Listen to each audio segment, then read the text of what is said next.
Gravação iniciada, então nós vamos agora para a última palestra dessa primeira sessão de mecânica. Nós vamos ter o Wildenberg falando sobre o escoamento de Poiseuille no interior de dutos com seção transversal retangular, uma abordagem analítica e numérica. Wildenberg, a palavra está com você. Muito obrigado. Obrigado, professor. Boa tarde a todos. Esse é um trabalho que foi desenvolvido em parceria com o professor André, e o título é Escoamento de Poiseuille no interior de dutos com seção transversal, que são utilizadas aqui nesse trabalho. Então, o primeiro a estudar as equações, a obter as equações que serão utilizadas nesse trabalho foi Saint-Venant, utilizando o problema de distorção. Além disso, o duto retangular ele pode ser utilizado como simplificação para vários tipos de escoamentos. Então, o escoamento do parafuso extrusor, por exemplo, ele pode ser simplificado com o duto retangular. Escoamentos biológicos também, como no trato respiratório e escoamentos peristálticos, também podem ser modelados com dutos retangulares. Alguns parâmetros importantes para entender, né, a dinâmica aqui do trabalho. O número de Reynolds, né, que é uma razão entre forças viscosas inerciais. O diâmetro hidráulico, que é um parâmetro ali de referência para o nosso duto retangular. O raio hidráulico, que é um quarto do diâmetro hidráulico. E o fator de atrito de Fenn ali, que vai medir a taxa de dissipação viscosa do meu escoamento. Aqui nós temos a equação de Navier-Stokes, em notação cartesiana, né, já retirando aqui o nosso termo de campo, desconsiderando as forças gravitacionais. Aqui a geometria que será adotada, né, um duto retangular com altura 2c e uma largura 2b. Algumas hipóteses que são primordiais para conseguirmos chegar onde nós queremos. É um escoamento unidirecional, ou seja, somente na direção x, o que implica que as componentes do campo de velocidade V e W ali, são iguais a zero. A equação da continuidade para o fluido incompreensível é a equação 6, e, consequentemente, nós chegamos à equação 7, que nos mostra que o campo de velocidade vai ser função somente da direção y e da direção z. A equação de Navier-Stokes, então, a partir dessas simplificações e hipóteses, ela se reduz à equação 8, onde esse g é uma constante dada por 1 sobre μ dp dx. Como o escoamento é um escoamento de Poiseuille e o gradiente de pressão ali ele também está somente na direção x, a gente tem que as equações 9 e 10 dizem que dp dy e dp dz são iguais a zero. O número de Poiseuille, que é um parâmetro bem importante para o trabalho aqui, ele é dado pela equação 11, onde esse g é a constante mostrada em 8, o diâmetro hidráulico ao quadrado, sobre 2 vezes a velocidade média do escoamento. As condições de contorno adotadas são basicamente duas aqui, né, devido à geometria do problema que você pode verificar uma simetria. A gente tem duas condições de contorno de parede, que diz, de não deslizamento, que diz que a velocidade ali na parede é igual a zero, e duas condições de contorno devido à simetria verificada no problema. O que a gente faz aqui é partir de uma solução assintótica do problema, né, que é a solução de placas paralelas. Assumimos que essa solução de placas paralelas é uma solução no infinito para o duto retangular. Então, resolvendo aqui as equações, né, a ideal respectiva a esse tipo de escoamento, a gente obtém a equação 13, que é o campo de velocidade unidirecional e unidimensional para placas planas paralelas. E a partir desse, definimos alguns parâmetros aqui importantes para o escoamento, que é a vazão por unidade de comprimento, a velocidade máxima e a velocidade média, sendo que a velocidade máxima, equação 15, e a velocidade média 16, serão utilizadas posteriormente para determinar alguns parâmetros para o duto retangular. O número de Poiseuille para placas planas paralelas, devido à expressão que já foi mostrada anteriormente, ele é igual a 24. Então, de acordo com a nossa expressão analítica aqui, o número de Poiseuille para placas planas paralelas é igual a 24.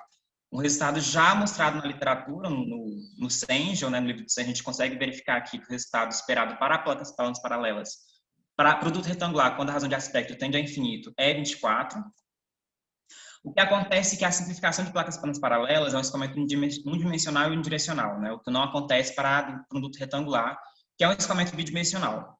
Então, nesse caso, a gente não pode resolver uma equação ali considerando esses fatores bidimensionais. A equação respectiva para o duto retangular é a equação de Poisson, dada pela equação 17.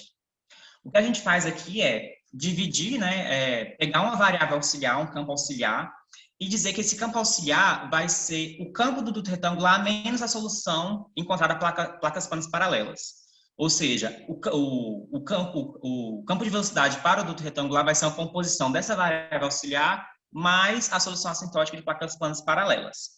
Nesse caso aqui, a variável auxiliar, para você encontrar ela, você vai resolver somente uma equação de Laplace facilmente resolvível, através de métodos numéricos, métodos analíticos. O que acontece? As equações de contorno aqui já não... as equações de contorno aqui já não vão ser mais para U, vão ser para U estrela, que é a variável auxiliar. Nesse contexto aqui, você tem que fazer algumas modificações nas condições de contorno também. Então, modificando as condições de contorno para a variável U estrela, a gente tem essas aqui expostas na equação 19. Nesse contexto, para eu encontrar o campo, né, auxiliar, a variável auxiliar do campo auxiliar, a gente dispõe dessa transformação, dessa separação de variáveis, né, para resolver a equação de Laplace. Nesse contexto, a gente vai ter essa constante que aparece aqui, inerente ao método de separação de variáveis. Fazendo um estudo, o que acontece é que a gente vai ter que modificar novamente as condições de contorno, porque você vai estar trabalhando ali com y e z e não mais com o campo auxiliar. Então, aqui a equação 20 mostra como foi feitas as modificações para y e z. A constante que aparece ali inerente ao processo, ela não pode ser zero porque recai na solução trivial. Ela não pode ser maior que zero porque ela recai na solução trivial. Então, a única solução plausível ali seria uma solução do tipo menos alfa ao quadrado, que recairia na solução não trivial e daria continuidade à resolução do problema. Nesse contexto, resolvendo, né, todo o processo ali, utilizando a separação de variáveis, a gente encontra o campo auxiliar dado pela equação 21. Então, o estrela dado pela equação de 21, retomando a nossa premissa inicial, considerando que o campo do duto é uma composição de placas paralelas mais o campo auxiliar, a gente tem que o campo total é dado por essa expressão aqui. Dessa forma, né, a vazão, que é uma grandeza integral, integrando o campo de velocidades aqui no domínio, a gente encontra a vazão aqui, a vazão dimensional, só que para plotar num gráfico é mais conveniente plotar a vazão adimensional. Então, dessa forma, a gente adimensionaliza a vazão, utilizando a velocidade máxima de placas planas paralelas que a gente obteve lá no início, e a área do domínio. E nesse contexto, a gente obtém o seguinte gráfico, né, que é o gráfico da vazão adimensional do retangular pela razão de aspecto. A gente pode ver que a vazão aqui ela tende a diminuir, né, obtendo seu valor máximo para lambda igual a zero, para placas planas paralelas, onde tem a maior vazão, e para o duto quadrado, né, que é quando a razão de aspecto é igual a 1, a gente obtém a menor vazão associada. O número de Poiseuille aqui é dado por aquela expressão aqui, obtendo, como a gente já tem o campo para o duto retangular, a equação respectiva para o duto retangular, número de Poiseuille, é a equação 25. Passa no gráfico, que obtém esse seguinte gráfico aqui, que nos mostra a curva de variação do número de Poiseuille, do retangular, em comparação com a razão de aspecto. A gente consegue perceber que o número de Poiseuille para o duto circular ele é constante, ele é igual a 16. Cruzando as duas curvas, a gente consegue perceber que existe uma configuração de duto retangular que guarda as mesmas relações, considerando o número de Poiseuille, com o duto retangular. E essa razão de aspecto seria igual a 0,44 aproximadamente. Com relação à metodologia analítica, a gente propôs aqui um estudo de convergência do somatório que aparece na solução analítica para o campo de velocidade. A gente consegue perceber aqui que é um somatório com rápida convergência. E esse resultado ele é utilizado lá na frente para propor um modelo de aproximação para o nosso campo de velocidade. Partindo da metodologia numérica, a gente utiliza diferenças finitas para resolver o problema numericamente. Adimensionalizando, segundo as equações 29, o campo de velocidade se torna este aqui, e a equação de equação adimensionalizada se torna a equação 31. Essa é a equação aqui que iremos utilizar no método de diferenças finitas. Esse aqui é o domínio computacional, considerando o domínio completo, né, sem considerar a simetria envolvida na discretização. O passo é 2 sobre n menos 1. E a equação de discretização é dada pela equação 33, que é uma equação algébrica, muito mais fácil de ser resolvida do que uma equação diferencial. Então, o artifício utilizado aqui é transformar essa equação na equação matricial, com o passo 2 sobre eta mais 1. Aqui nós temos um modelo da matriz A, que é a matriz de coeficientes. Então, para eta igual a 3, a gente tem a matriz 9 por 9. A gente tem o vetor U e o vetor B, para fechar ali a equação matricial. A vazão numérica ela é dada por essa expressão 36 e a vazão adimensional é dada por 1/4 dessa integral aqui sobre o domínio, integral dupla sobre o domínio. Nesse contexto aqui, a gente precisa lançar a mão da regra dos trapézios, que é a regra que nos vai fornecer o resultado dessa integral aqui encontrada na equação 38. Então, a regra dos trapézios 2D nos fornece essa equação aqui, de fácil implementação. A gente separa essa equação aqui em 5 partes. Então, a parte 1, os vértices do domínio, a parte 2, lateral superior e lateral inferior, parte 3 e parte 4, as laterais esquerda e direita e o interior do domínio. Por fim, somando todas essas partes, a gente consegue traçar o gráfico da vazão adimensional para o duto retangular, comparando tanto com razão de aspecto quanto a discretização do domínio aqui. A gente consegue ver que conforme a discretização aumenta, quando o eta é igual a 100, a gente tem uma aproximação maior da solução analítica em ciano. O que a gente consegue perceber também é que conforme a gente vai se aproximando da solução assintótica de placas planas paralelas, o resultado vai se tornando cada vez mais distante da solução analítica, mesmo quando o eta é igual a 100. O que a gente faz aqui é calcular um erro relativo, então. A gente consegue perceber que para um eta igual a 20, o erro relativo, para placas planas paralelas, está em torno de 5%. Para eta igual a 100, ele já diminui para 1%. Para a expressão numérica para o número tipo AZL. O número tipo AZL é dado pela equação 44, né, de acordo com as dimensionalizações que foram realizadas. É possível traçar esse seguinte gráfico também, que nos mostra a relação entre o número tipo AZL numérico, sem considerar a simetria do problema, relacionado com a razão de aspecto e a discretização. A gente também consegue ver que aqui, conforme vai se aproximando de lambda igual a 0, de placas planas paralelas, as soluções tendem a se distanciar cada vez mais da solução analítica. A mesma coisa a gente consegue ver aqui, né, no gráfico do erro. É um gráfico bem parecido com o gráfico para o número tipo AZL, para a vazão, visto que essas duas grandezas são grandezas integrais e guardam forte relação entre si. Considerando a simetria do problema, a gente consegue reduzir ainda mais esse erro. É um erro de 5% ali para eta igual a 20. Utilizando simetria, a gente consegue diminuir esse erro. É a nossa proposta aqui. Então, utilizando simetria, a gente vai ter a seguinte matriz aqui, a matriz A, né? Ela vai ser um pouco diferente porque vai surgir um bloco aqui de -2, resultante principalmente dessa condição de simetria que é adotada. Nesse contexto, a gente vai ter o seguinte gráfico para a vazão adimensional, só considerando agora a simetria.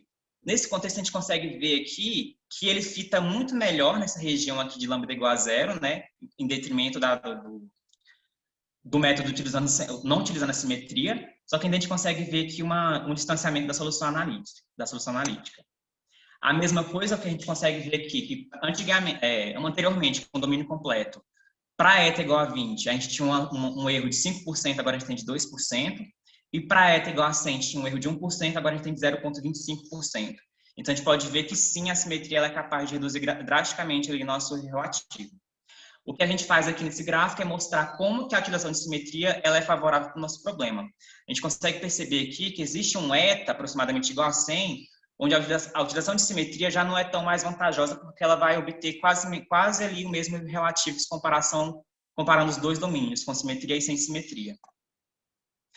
O que acontece aqui agora é que a gente vai ter um novo número tipo AZL, né, considerando a simetria do problema, dado por 16, o médio, 1 mais lambda ao quadrado, dado pela equação 48. A gente consegue, então, aqui plotar o POAZL numérico, considerando a simetria associada ao problema. O que a gente consegue ver aqui são alguns casos particulares. Então, esse é o perfil de velocidade para lambda igual a 1, que é quando você tem uma configuração quadrada. A gente consegue ver aqui que, como as quatro paredes estão com a mesma distância do ponto central do escoamento, a gente consegue ver uma distribuição bem uniforme aqui do escoamento, né? A gente consegue ver a influência dessa parede sobre o ponto central do escoamento. Nesse contexto aqui, a gente vai ter a menor velocidade máxima associada ao problema, justamente por conta desse efeito de parede. Lambda igual a 0,44, que é aquela configuração respectiva análoga ao duto circular. A gente consegue ver que aqui já tem um afastamento das paredes, né, uma descendência das paredes, e um aumento da velocidade máxima. E lambda igual a 0, a gente tem a solução assintótica com a velocidade máxima igual a 1, e o desaparecimento das duas paredes. Então, aqui nessa imagem, a gente já consegue ver que não existe mais o efeito das duas paredes laterais. Nesse gráfico aqui, a gente consegue ver a evolução da velocidade máxima, a gente consegue ver que para lambda igual a 0, a gente realmente tem a velocidade máxima igual a 1, a maior velocidade associada, e até lambda 0,2, essa velocidade se mantém, né? A velocidade máxima próxima a 1 ali. A partir disso, a gente consegue ver uma gradativa diminuição da velocidade máxima, indo a 0,66, quando a gente tem a influência bem forte das quatro paredes sobre o escoamento, o lambda igual a 1. A gente fez alguns comparativos com a literatura, né? Então, no trabalho de Samael e Brahani, a gente consegue ver aqui que o resultado obtido por ele para um duto quadrado é bem próximo dos resultados obtidos aqui no nosso trabalho. No trabalho de Purdey, ele propõe essa equação 49 aqui, que é uma equação de simplificação para o campo de velocidade. Ele propõe essa equação justamente por conta daquele somatório lá, da rápida convergência do somatório que a gente falou lá no início.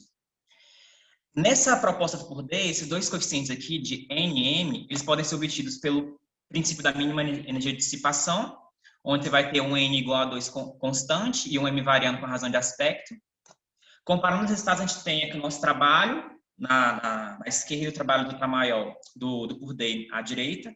A gente consegue ver que existe uma proximidade dos resultados para o campo de velocidade, e ele se torna cada vez mais próximo do trabalho do nosso obtido aqui, conforme a gente vai diminuindo nossa razão de aspecto. Natarajan e Lakshmanan, eles propõem duas equações para esses coeficientes, o N e M. Então, para M, a gente tem essa equação, e para N nós temos essa. E como é um estudo mais recente, a ideia aqui é que essa proposta dos coeficientes fosse uma proposta melhor que a proposta dada pelo Purdey. Então, o que nós temos aqui também são essas configurações. A gente consegue ver que para lambda 0,5 existe ali uma diferençazinha na região central do escoamento, mas eles vão se aproximando conforme o lambda tende a zero. E o que acontece? A gente pega a equação proposta por Purdey, integra ela para obter uma equação aqui, que é a equação 53, uma equação para vazão, dada a equação de aproximação do Purdey.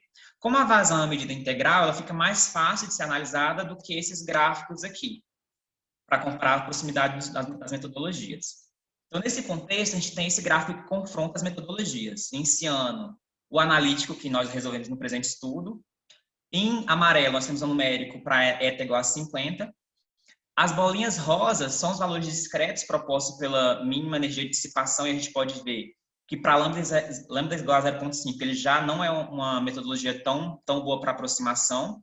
Só que para a proposta de Natarajan, as duas equações para os coeficientes N e M, a gente consegue ver que a curva aqui em roxo, ela consegue fitar muito bem a curva de 0 até 1. Então, é uma proposta de aproximação muito boa, considerando essa aproximação de Natarajan. O que acontece, o que a gente encontrou no livro do Shah e do London, é uma equação de aproximação por número de Poiseuille também, que também é resultado daquela rápida convergência do somatório na solução analítica que nós obtemos. Então, o Shah e o London, eles propõem essa equação de fitagem aqui, e a gente tentou estudar, ver se essa era uma equação boa para fitar o problema ou não era.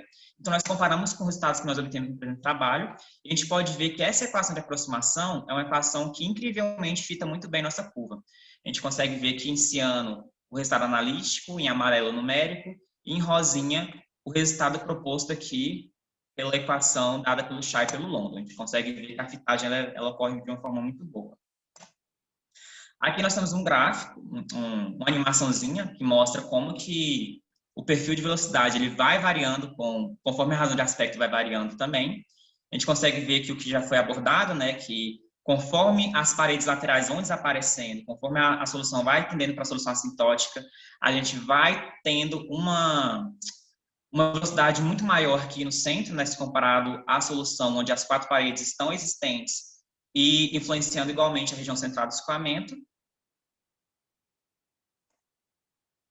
Futuramente, nós temos algumas ideias para o trabalho, né? Então, a gente pretende, principalmente, fazer um estudo transiente do problema, ver como é que é essa transição ali antes do regime permanente, ver como é que ele se comporta e analisar esse problema num software como o ANSYS ou algum software parecido para ver como que esse problema ele se comporta quando todas as condições estão existentes, quando as equações de Navier-Stokes estão sem nenhuma simplificação. Então, a ideia para os próximos trabalhos aí que irão surgir é resolver esse problema da forma completa, para entender como é que ele ocorre, quais são os regimes de descontinuidades que ocorrem ali. E esse é o trabalho.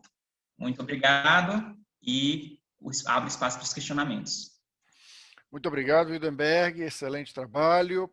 Vamos lá de novo, então, abrindo questões aqui no chat ou levantando a mão. Eu fui desconectado aqui durante o evento, deu um bug aqui no meu Zoom e ele deu crash total, eu tive que sair e entrar de novo, então eu perdi uma parte. tá bom? Mas enquanto alguém aí se pensa em se pronunciar, eu tenho uma questão mais referente à última parte ali, que eu achei muito interessante, Uhum. do gráfico que você mostrou comparando os perfis de velocidade, né, quando o lambda vai para infinito e você vai perdendo as paredes laterais. Essa animaçãozinha aqui, né? Ao revés, isso aí, não é? Só que acho que a análise é no sentido contrário, né? Isso. A minha pergunta é, não foi exatamente esse resultado. Mostra lá o perfil de velocidade. Acho que você foi mostrando, passando só o plano mesmo com as isovelocidades. Às Isso, vezes esse daí. velocidade, né? Lambda Esse. igual a zero. Perdão, eu falei infinito, mas é zero. Uhum. Essas duas soluções aí, o que elas são? É uma solução numérica e uma solução analítica? Não. A proposta aqui dessa última parte é comparar resultados que a gente já obteve na bibliografia. Uhum. Então, essa equação aqui, ó, por D ele sugere Foi esse, antes. Foi com ok, pode continuar, continue. isso. Por D ele sugere essa equação aqui para simplificar o perfil de velocidade, porque a gente tem vários métodos, a gente resolve diferença finita, metodologia analítica, só que são métodos custosos, difíceis, né? Então ele propõe aqui uma metodologia para simplificar esse campo de velocidade. E a ideia aqui é comparar como que o nosso resultado, dado aqui pela parte esquerda, se aproxima dessa metodologia simplificadora dele. Então, Uhum. esses gráficos de isolinhas aqui, isovelocidades, mostram como que o nosso trabalho, como que a metodologia dele se aproxima dos resultados obtidos aqui. Uhum. Uhum. Mas é analítico, os dois gráficos são Analítico. analíticos. Porque Isso, numericamente o limite lambda tendendo a zero vai ser um limite bastante complicado para ser resolvido, né? isso. Uhum. Porque você vai ter você está vendo aqui no seu analítico, nas paredes horizontais, a linha vermelha está cada vez mais chegando próximo das paredes, né? Isso Uhum. vai causar uma camada limite que vai ser extremamente difícil resolver numericamente. Provavelmente você vai Exato. ter que entrar com uma teoria para resolver essa camada limite aí. Sim, tanto que em todas as análises a gente consegue perceber que o erro relativo aqui, ele tende a explodir quando o lambda tende a zero, né? Claro. Uhum. Justamente por conta de ser uma solução assintótica. Então, os modelos aqui para ele já não são os modelos que a gente observa para as outras razões de aspecto. Qual foi o menor lambda que você conseguiu aqui numericamente? Eu Resolver. coloquei, eu coloquei 10 a menos 8. Então, 10 a essa menos 8. pontinha aqui está 10 a menos 8. Uhum. E quantos pontos no seu domínio? A gente fez essa variação aqui de eta igual a 20 até eta igual a 100, né? Utilizando um passo de 2 Eta, sobre eta mais 1. eta é o número de pontos? Eta é a ordem do bloco, aqui. Então, é a ordem da matriz no caso. Então são 100 pontos. Isso. Hum. Se o lambda é 10 a menos 8, eu tenho que fazer a continha para ver a espessura dessa camada limite aí, mas eu acho que ela já é menor do que uma malha sua, um elemento de malha. Então eu acho que Uhum. vocês vão ter que ou tentar, a dica pode ser tentar uma malha não homogênea, em que você venha com uma malha bem refinada na parede e mexa ela, né? Aumente o tamanho dela à medida em que você vai se afastando para o centro. O Uhum. custo disso é que essa sua matriz que você está me mostrando aqui vai deixar de ser bonita, né? Ela vai ser uma matriz bem mais complicada e vai custar muito mais caro invertê-la, mas eu acho que Sim. você consegue, ou então você vai ter que em algum momento casar o numérico com uma aproximação de camada limite na parede, e aí o que vai acontecer na prática é que a sua condição de contorno de não deslizamento na parede vai ser implementada de uma outra maneira. Vai ser implementada com a correção que a sua camada limite vai dar. E aí Entendo, eu acho que professor. vocês vão conseguir uns resultados bem legais nisso daí. Vai ser interessante isso. Entendo. Obrigado, professor, pela dica. Oi, Yuri, André, pois posso, não, vamos lá. tudo bem? Bom, Não só você fez essa pergunta, né? Quando eu tava vendo esse problema com o Wildenberg, a gente viu realmente que o fato da gente impor uma condição de não deslizamento para lambda igual a zero fica difícil, né? não tem Porque como. assim, você não teria uma parede ali. Exato. Então, assim, o que eu acho que o que o Will não comentou, no nosso código, qual foi a maneira de contornar esse problema? A gente falou, olha, é o seguinte, se lambda igual a zero, nós vamos utilizar condições de contorno periódicas, né, para remover esse efeito de parede. Entendeu? Aí, com isso a gente conseguiu esse efeito de placas paralelas, porque você tem essa simetria, né? Entendi. Aí então, faz sentido. É aquele roubo inocente, mas faz sentido. Sim, exatamente. Exatamente. Bem inocente. Faz sentido. Ela vai crescendo porque a gente pegou o domínio físico e levou para o domínio computacional. No domínio computacional, é sempre uma discretização uniforme, né? Então, ele estava, nesse caso aí, ele discretizou, né? Fez 100 por 100. Então, 100 pontos aí no eixo Y, 100 pontos no eixo Z. Só que qual é o problema? Quando a gente vai diminuindo a razão de aspecto, um dos lados vai aumentando consideravelmente. Então, se você tem uma razão de aspecto igual a, vamos colocar 0,01, né? Quer dizer que um dos lados é 100 vezes maior que o outro.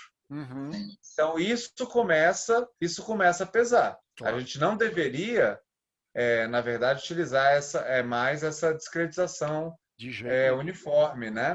Deveria estar levando isso em consideração. Mas como nós tivemos resultados, eu acho que resultados bons, eles estão, né, o erro relativo tá pequeno, a gente acabou querendo ver já outras coisas.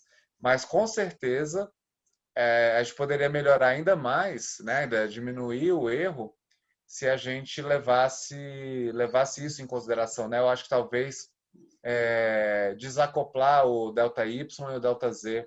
Então coloca ali, olha, o ΔY que vai crescendo, né, que vai diminuindo, a gente não vai mexer na mesma proporção que o ΔZ. Mas era isso, a gente deu essa roubadinha aí para o caso lambda igual a zero, porque não tem como, assim, eu não tinha pensado nessa questão de tratar, né, com camada limite ali. Eu falei, não, vamos utilizar a condição de contorno periódica para contornar isso. Dá uma olhada que eu acho que vocês podem fazer uma teoria bonitinha aí para essa teoria de camada limite, ver como é que está acontecendo isso daí. Tem que ver a estrutura do escoamento, ver como é que é a camada limite. Vai dar pepino nas quinas, mas eu acho que é uma coisa que vocês podem tentar que vai ficar bonito. Ótimo. Obrigado. Beleza, então vou encerrar a gravação.